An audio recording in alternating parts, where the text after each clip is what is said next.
What if your players could hold the world in their hands?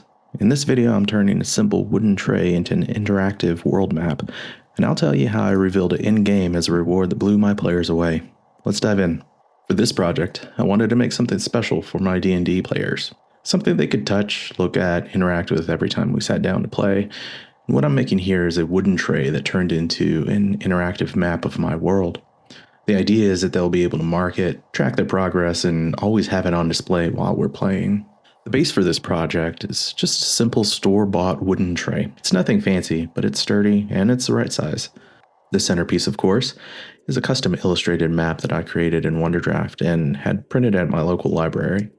Before gluing it down, I trimmed the map to fit snugly inside the tray, making sure that the borders were even and the split in the map between the two pages glued together seamlessly. And next came a most careful step, gluing. I used a wide, even coat so there wouldn't be any bubbles or wrinkles underneath the paper. Mostly it worked out. Lining it up once the glue is down doesn't leave much room for mistakes, so I took time easing the map into position, and once it was set, I smoothed it out from the center to the edges, making sure that everything sat flat and secure. I used an old credit card for this process, and the glue that I was using was just simple Elmer's glue all. It's a PVA glue that is appropriate for an application like this. The goal wasn't just to make it look good for one session, but to make something that would last through years of play. My players will be able to mark directly on this, so I wanted the surface to hold up. After the map was glued down, I gave it time to dry fully before treating it with some stains and paints to weather it a bit. Unfortunately, that's not shown in this video, but I went in with some washed out acrylic paint and let it seep into all the crevices and corners of the tray itself and stained the wood a little bit darker to give a weathered effect. Now, the craft itself is simple, but the real magic came from how I introduced it into the game. I didn't just want to hand them a tray map out of nowhere. I wanted the reveal to feel like it belonged in the story they were experiencing. At this point in the campaign, the party had just arrived to a region that they'd never seen before.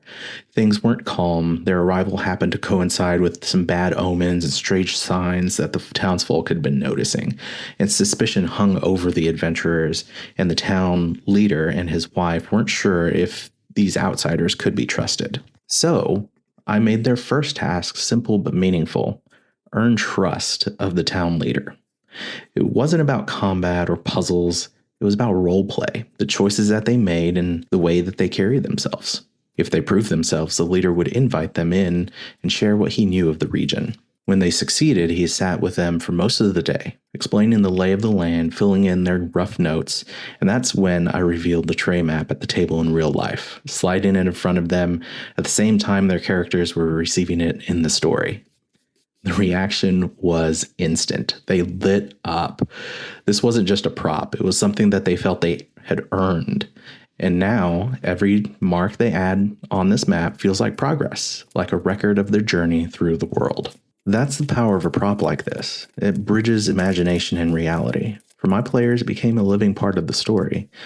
And for me, it was a reminder of why I love this hobby, creating moments that feel real, shared, and unforgettable. I hope you enjoyed watching me make this map. Please like and share with somebody that you think might be able to use this. Thank you. I'll see you next time.